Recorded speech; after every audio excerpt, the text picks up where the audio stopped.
Welcome to this week's episode of Nerd Chatter Podcast, where typically two nerds sit down and chit-chat about nerd news. This week, Garrett's feeling a little under the weather still. I'm not feeling too great still either, but I'm going to go ahead and muscle it through. He's going to sit out this week, so I'm just going to kind of do my solo quick talk here, shoot off the roundup, hit the plug, and then kind of call it a day. So, as always, I like to start off the shows with the free games or heavily discounted games that I come across throughout the week.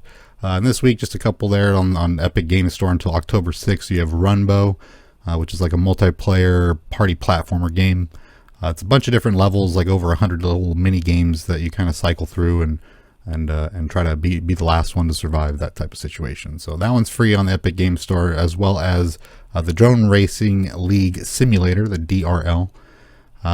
It's like a $15, $20 cheap little flight game based around the Drone Racing League and those little obstacle courses that they fly the drones through. So, if you're into that type of thing, or if you want to experiment with it, it's free until October 6th as well. And also some news that squeezed out this week on Twitter. Steam did announce their upcoming sale dates. So I'm going to go ahead and rattle them off here. For the autumn sale, that's November 22nd to the 29th. The winter sale will be on December 22nd to January 5th. And then the spring sale next year will be March 16th through the 29th. So like I said, Garrett is out this week. I may try to find like a buddy or something to fill in, because I like to bounce off somebody and chit chat about some of these stories and have a good time. So we may, if one of us sits out, maybe pull in a friend and have it kind of stay consistent to having a discussion around some of these topics. But this week I'm just going to do a little quick chat and rattle them off here. And we did a handful of stories, so not too much, so not too bad.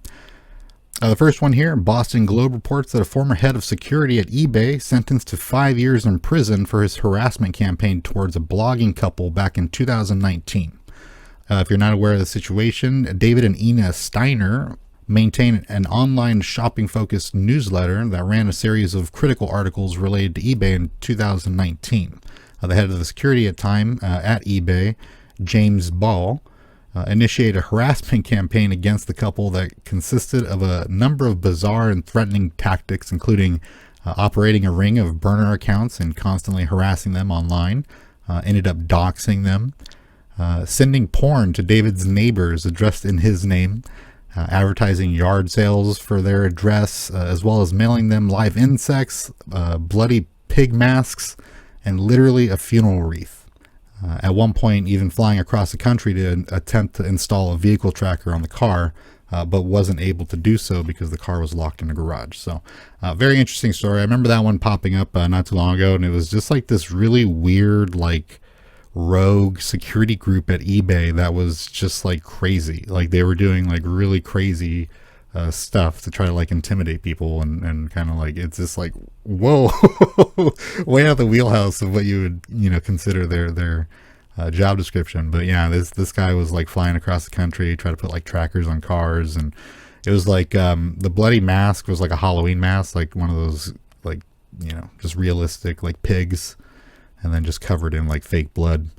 The funeral wreath is definitely a little on the nose. So yeah, he's definitely in some trouble. I think he's sentenced to 5 years. I'm not sure of the specifics about the court hearing, but yeah, he definitely bit it a little bit on that one, which, I mean, rightfully so. I mean, you're more than welcome to be critical of eBay after all these years, especially with kind of how shady that place has become over the last like decade. So that was an interesting story. The next one here. Tesla's actual Optimus robot prototype is finally shown off. The bipedal robot managed to slowly navigate around the stage and clumsily cycle through a predetermined series of animations. The robot was slim and more realistic than any other current-day robot, and didn't seem to require as much balance weight, but the movements were still far from the satirical expectations set up at its initial announcement. So it wasn't very fluid motion, like, because originally they just had a guy in like a spandex suit that just was up there dancing and doing a bunch of stupid stuff. So, it's something. It definitely looked more human than most of them. I forget what the name of them, like the Boston Dynamics or whatever, like the ones that jump and can like pick up things and stuff like that. Like they look clunky and large. You could tell they have to like put weight in certain places so that this thing can stay upright. The Tesla one, it did look a little bit more human in the sense that it was standing upright. It was, like you would expect a robot to be walking very clumsily, but it looked more so in the frame of like a human body and a lot less like clunky and weird. So that was an interesting one. The next one here, NASA's DART mission is a success. The mission to strategically impact a small asteroid to test the orbital effects of a controlled impact was completed earlier this week when they managed to hit the 500-foot wide object dead on from 6.8 million miles away.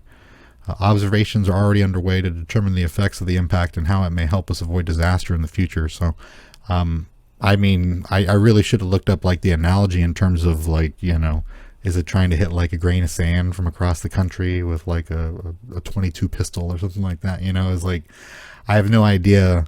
My mind can't comprehend the sheer scale of that distance, but pretty impressive. There's some footage. I don't say footage, but it looked like stills of the last like few seconds of it approaching and making contact. And there was footage from telescopes that caught the explosion, and it was actually pretty dramatic. I'm not sure what scale the images were in, but you can definitely tell that there was an impact and debris being blasted out and stuff like that. So very cool.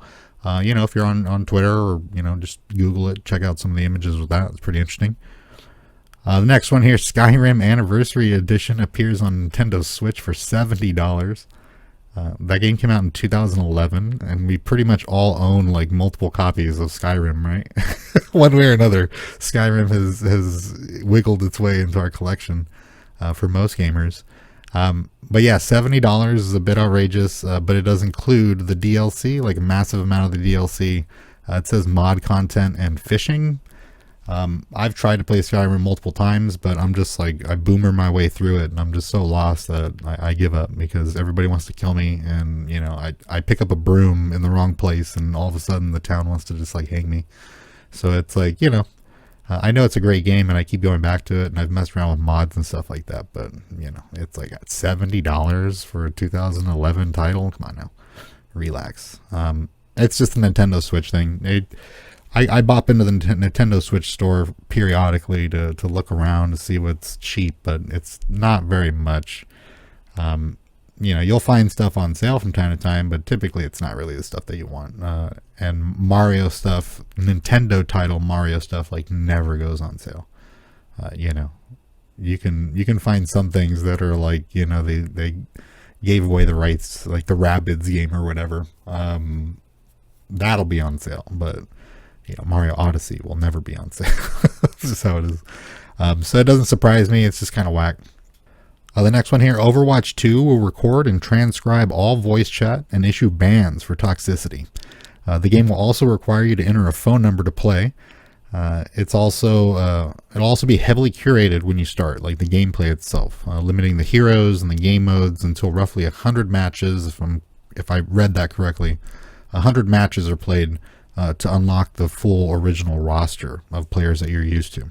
Now Overwatch, I think, got shut down, or it is getting shut down, so you can't even play that anymore. They're forcing everybody to Overwatch 2, and the way that Overwatch 2 is, it doesn't seem like anything is very much as different. It looks more so like they needed an excuse to implement a bunch of like really weird specific things. This might be their way of trying to like revamp it and make it like a completely reliable experience, like no cheaters, that type of thing, but I doubt it.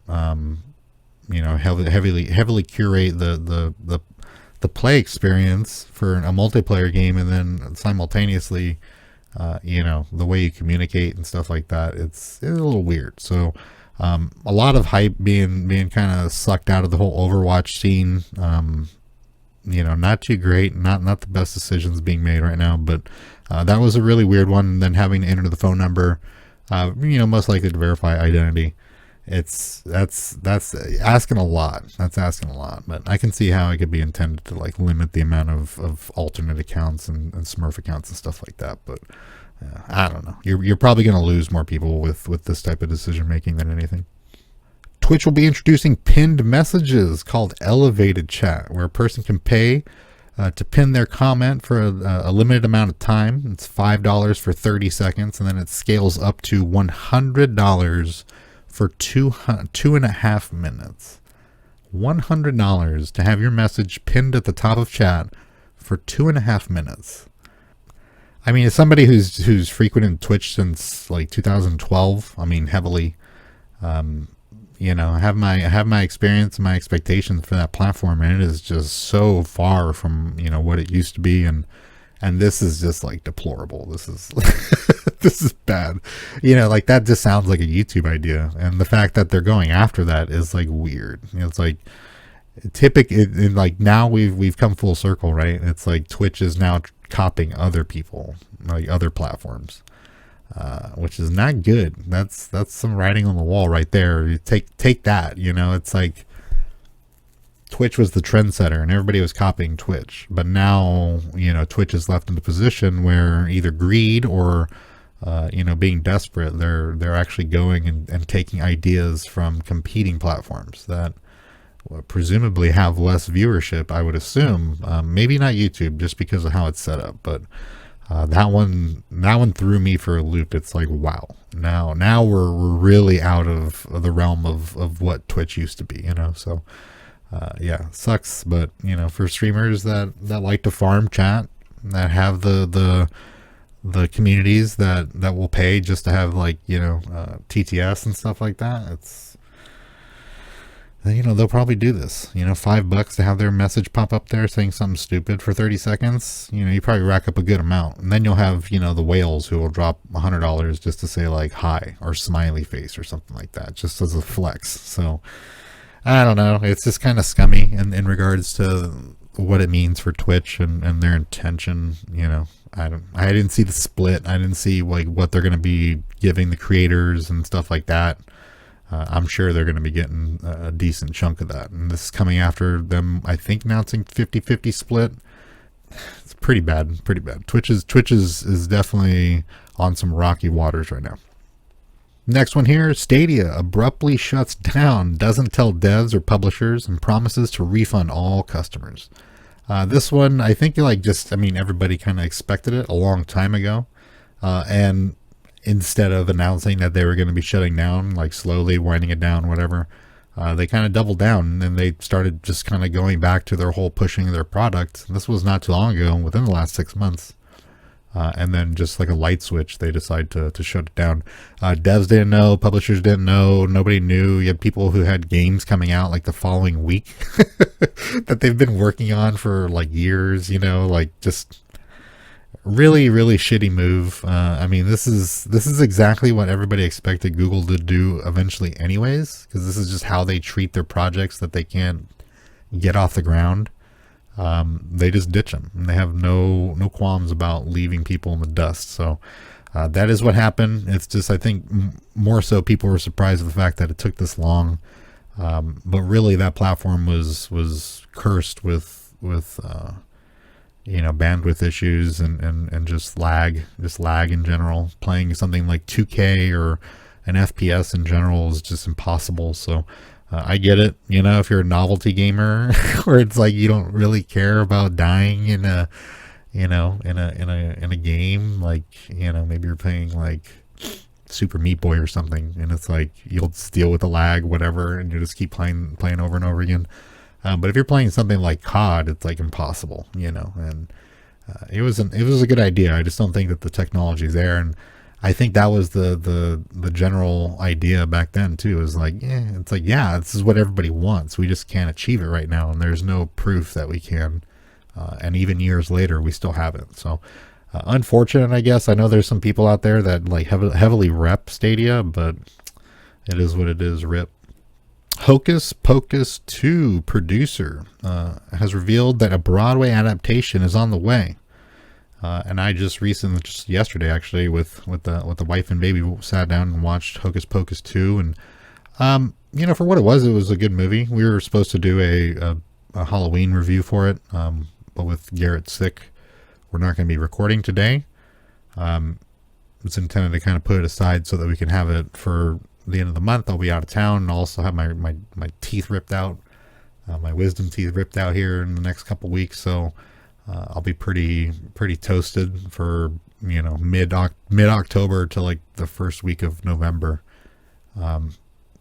So yeah, we were going to have a fill-in episode, kind of a review and talking about these two movies. So we may still try to do that. I'm not sure how the schedules will line up, but I sat down and watched it yesterday just in case, and I enjoyed it. I think it's a little bit more polished, and I watched a review yesterday. Actually, I forget who from, but they were just talking about how like risque and like adult the original movie was, and it was.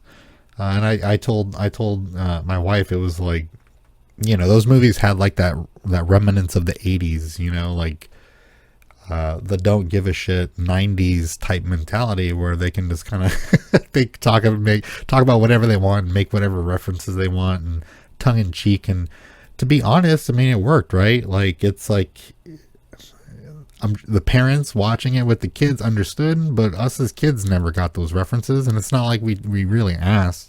So I mean, looking back, I don't see anything wrong with like those movies, the bobble, I'm in trouble, that type of stuff. The bus driver and the husband, who, like the with the Halloween party and stuff like that. It's like, it is what it is. It was definitely a little bit less risque on this newer one. A little preachy at times, but all in all, like, the acting was pretty good, and I think it lived up to its original film, and I think her name's Sarah Jessica Parker, right? Definitely can't play that like ditzy role that she played back in the day, so it's it was okay. I give it like a 7. The original's still like, GOAT. So to hear that they're going to be moving this to Broadway, which that'd be pretty neat. It's not something that, it's like Book of Mormon was a Broadway show where it was like, damn, I wish I could fly to like New York to go and watch that, probably not going to get that from Hocus Pocus. Not sure if they're gonna draw on that type of crowd, but I mean, it definitely fits. I think that'd be fun, have some people flying around on brooms on stage. It'd probably be for a good time. The next one here. This one's super interesting, actually, because I definitely want to partake myself. But a new docuseries premiering on October 12th about the 90s children's mascot, Barney, called I Love You, You Hate Me, and the absurd and sadistic underbelly of the show's popularity. It's definitely one of those like gritty like documentaries, and it's like shot like, like it's around a murder, like it's very like dark shot documentary.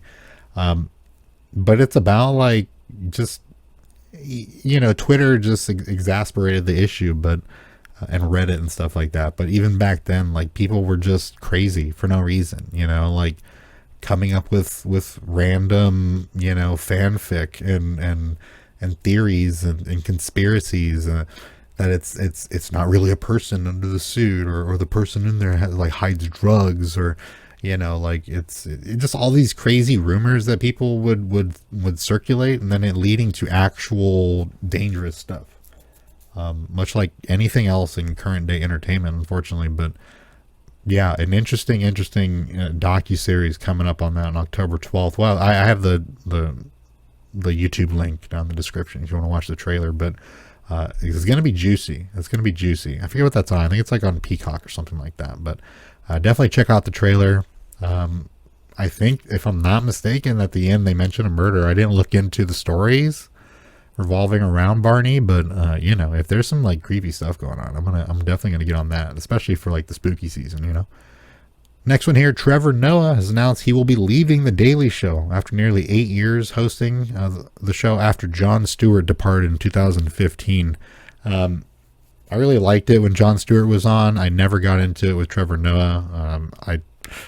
It definitely didn't land with me in regards to like the humor and stuff like that, and even the way he kind of like interviewed people and stuff. Jon Stewart had a very like particular style that like made that show, and when he left and kind of went like hardcore, now he's like just brooding and pissed off at everything. But we'll see if they continue the show, or if they're going to fill in the spot. I'm sure by this point there's a plethora of people that would probably suit that role better than Trevor Noah, to be honest, in my personal opinion. But I think he said he misses traveling and misses like meeting people and learning new languages and doing shows or something. So he's going to be going back to what he used to do and enjoying life. So best of luck to him. And next up here, Xbox and PlayStation controller configurations have shown up in the latest Dragonflight beta build for World of Warcraft. No announcements from Blizzard or anything like that, but it does seem that some controller support has wiggled its way into the most recent build of WoW. That's a weird game to just throw on controller, right? But really, if it's kind of like it's hinting at some future console support, I mean, that does open the door for quite a number of new players and a different demographic. So, this might be a Microsoft thing. This might just be some random testing thing. This might just be some experimental thing. Who knows? But that is some news that's squeezed out in the WoW community this week. And coming from Marvel, Armor Wars is no longer a limited series and will now be a full-length film. No word as to whether it will be a Disney Plus movie or a theatrical release. And then kind of more talk of the Frank Castle War Machine in the fandoms circulating, which, I mean, I know I'm not the only person that talked about that. I mean, I've been talking about that for months on here. It's kind of a given, especially with that movie coming up, or that series, originally perceived series, coming up, introducing the character. There's some rumors going around that he's going to make an appearance in Echo, which, would allow him to be Punisher for a little bit, normal, and then kind of transition into, the War Machine Punisher. But, that could be a thing. It's something that I want to see. I think that particular actor is very good. I think that version of the character is very good. To me personally, I think it's probably one of the better ones. The early 2000s was not bad for sure, but I do like the gritty nature of the Netflix series. It was acted and just performed very well. So to kind of see him brought in would be nice, and then kind of put him in a suit would be sick. Mainly because Rhodey to me is kind of just like a dud character by this point, and to spice War Machine up a little bit, put him in the suit at least temporarily would be nice. But yeah, now you're starting to see more people talk about that War Machine, that Frank Castle War Machine, and I'm all for it. But I'm not sure what this really means. I'm not sure if it was like a decision, like Disney or Marvel is looking at the Disney Plus stuff and being like, damn, it's not being received very well, and it's really going to like dampen the impact of this series, a lot more so than we intended if we go the route as all the other stuff that's kind of bombing right now. Or maybe they're just not committing to it as much, because I mean, that's actually making a movie is actually a lot less content you're going to get out of the storytelling and world building and stuff like that. So I don't know whether or not they're minimizing the story that they're telling, or if they're like optimizing it. I honestly can't tell with this particular move, but my hopes, and with the whole Punisher thing, that's what I'm looking for. Other than that, I really couldn't care any less about Armor Wars, to be honest. But I'm still looking for some decent movies to come out of Phase 4. I think that's actually a Phase 5, if I'm not mistaken. But Phase 4 has definitely let me down quite a bit. I've caught up pretty much on all the Marvel stuff, She-Hulk and all that.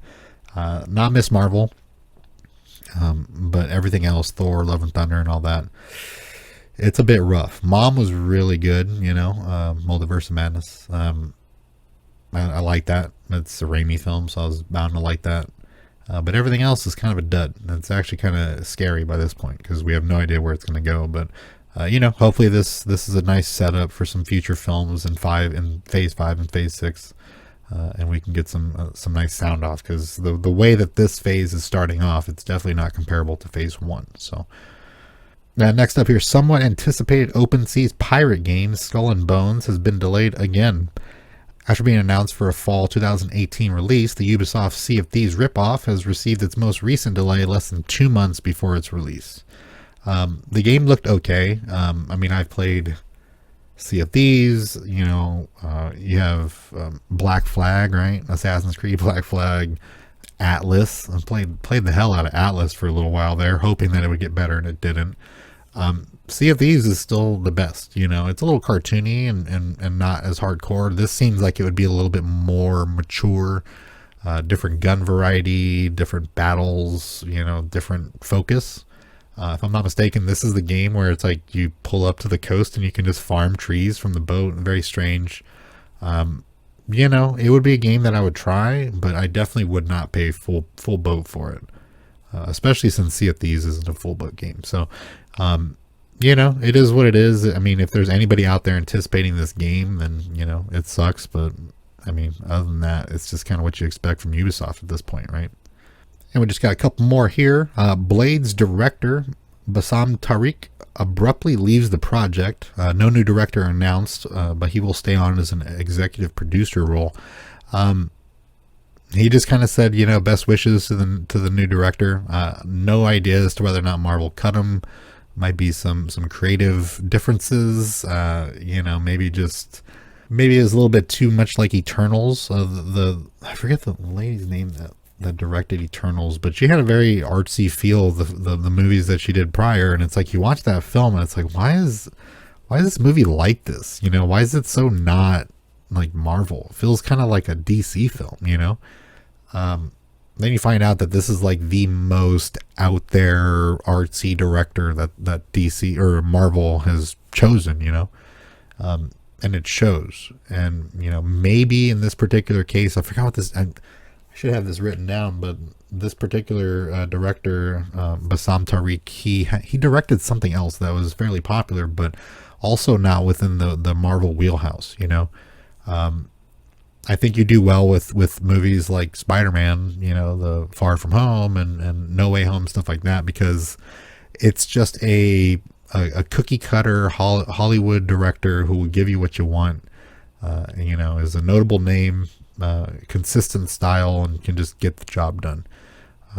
Whenever they experiment with these more artsy and respectfully so, more artsy directors, they lose touch with kind of the tongue-in-cheek nature of Marvel and just comic book movies in general. So, whether or not it was creative differences or maybe it was Mahershala Ali, like whether or not like it just wasn't being done to his standards. Because I mean, if he wants it done, in kind of respects to Wesley Snipes or a little bit more in the Marvel like wheelhouse, and the director is kind of pushing for like really low action, boring and moody type of movie, maybe there was a clash there. Maybe that was with the execs. Maybe that was with the DP. Maybe there was just.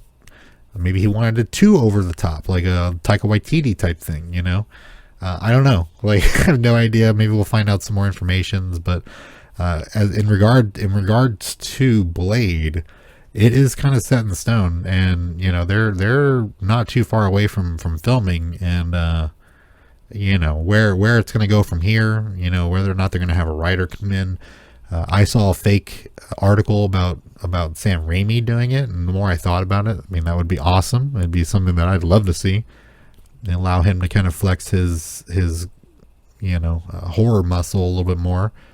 He'd still work within the Marvel machine, but it's his thing. Evil Dead, that's his thing. Let him stretch his wings a little bit and get out there and make some good stuff. I think he would be a good director for Blade, personally. But yeah, we'll see. Hopefully some upcoming information on that one. Then lastly here, I'm sure everybody knows by this point, but Ryan Reynolds releases 2 trailers. First with him sitting on a couch talking about his lack of ideas for Deadpool 3. And then, in his introduction to the MCU, and then in the background, you have Hugh Jackman kind of responding to something he says. I'm not going to kind of spoil it. It's not really a spoil, but I'll have them linked down below, and you can kind of see the little gag they got going on. But when I first saw that one, I told the chick, I was like, I wouldn't put it past him to where it's like literally he just has like a Wolverine action figure like in his pocket sticking out the entire movie, and that's his Hugh Jackman like cameo. But no, they followed it up with like Hugh actually sitting there and discussing with him. It was a trolley thing, but he was actually sitting there and talking like, yeah, I'm going to be in it and blah, blah, blah. And it's not, it doesn't take place. It doesn't affect Logan. It doesn't, he still died then and blah, blah, blah. And then they kind of just I think they played Jitterbug over their conversation of them talking about the story, which they don't have anything for, but they have kind of confirmed that Hugh Jackman is going to be making a return. So my speculation, they're gonna have some hop, right? Some multiverse of madness related type of dimensional hop, and Logan is probably gonna get sucked in with them. And maybe Deadpool doesn't have anything to like stick around for, like maybe I forget what happened to his wife or whatever, but maybe he just has nothing to return to, and he wants to like hang out with all the boys. He likes this new world and stuff, and then Logan is like, no, I got shit to do, and then he goes back. I'm speculating it's going to be something like that, and then when he goes back, it just things happen from there, and it leads into Logan years later. So there's some room there. I mean, you can definitely do something with that. I want them to limit the amount of times that they're clashing between two different variations, because like if they do Reed Richards and he's not Krasinski, it's just gonna feel weird. Mainly because it's like you have all these Doctor Stranges and they're all the same, Setting that up in my mind and then all of a sudden having different versions of the same character, they kind of fumbled that one. They really should have had like that Tom Cruise cameo or some other Doctor Strange to warm you up to the idea of different people. It's like the same person, but they look different, they act different. You know what I mean? Like it's a different person was put in that place. So it's like it's believable that it's a different actor playing that same character, just in a different dimension. But with all of the Doctor Stranges, for me personally, it just kind of solidified that it's like you just have different versions of the same Doctor Strange, So I don't know how they're going to do it, but it's interesting. It's interesting. No shade, but Hugh Jackman definitely does not look like the young tyke that he was when he was bursting out of water tanks with muscles rupturing from his muscles. But they might have that where it's a little bit later, but it's before the Logan incident. The whole Professor X, melting everybody's brain type thing. But we'll see. I'm down. I just want Deadpool in there. I think it'll be fun. And it'll just be like a decent little transition if they can kind of make it nice and tongue in cheek, and get Hugh Jackman kind of back out of the world at the end of it. So I'm open for it. We'll see. But I'll have both of those YouTube videos linked down there below. So that is it for this week's show. It's nice and quick. I had a couple stories that I wanted to like chit chat about, but it's not something I can really rattle off solo. Like the story about the Final Destination directors getting the job by faking their deaths on a Zoom call with the execs. Been a funny story to go over, but it's just not really something I can tell by myself and just have like a pause, for laughter. There's a couple stories that I skipped over, but if you head on over to our Twitter, you can definitely find those stories and things shared there. That's kind of where we gather up all the stories for the show. Twitter, Instagram, Twitch, and Facebook, it's at Nerd Chatter Show. You can find all the episodes of the Nerd Chatter podcast anywhere you can find podcasts, including Spotify, Apple Podcasts, Google Podcasts, YouTube, and pretty much anywhere else. If you're interested in becoming part of the community, you can join our Discord or head on over to our Patreon, where we have Patreon-specific content for our supporters. And if you're on YouTube, we have the links down in the description. If you're listening to us on any of the podcast platforms, just head on over to our nerdchatter.com website, and you can get whatever links you need there. So yeah, I'm going to call it there, and we will see you back next week. Really, I mean, I got my like I mentioned earlier, my wisdom teeth being pulled here upcoming week or two, or a couple weeks. That is going to put me out of commission pretty good. We'll see what I can do and how soon I can do it, but not too long after that surgery, I'll be heading to Florida for Disney World for the Halloween event and all that. So going to be a little shoddy here in the next few weeks, but it is what it is. Garrett might have to do a solo show, or we might have to have a week or two where we just don't have shows. Today was supposed to be recording for the Halloween show preemptively so that I can have it set up and ready for release on Halloween, but with Garrett being sick, we're not going to be able to do it. I might have an opportunity to squeeze it out next week after our show, But anytime after that, we're just not going to be able to do it because I'll be pretty messed up. So we'll see how it goes. But yeah, follow us on Twitter if you need any updates and all that good stuff. All right, guys, I'm out.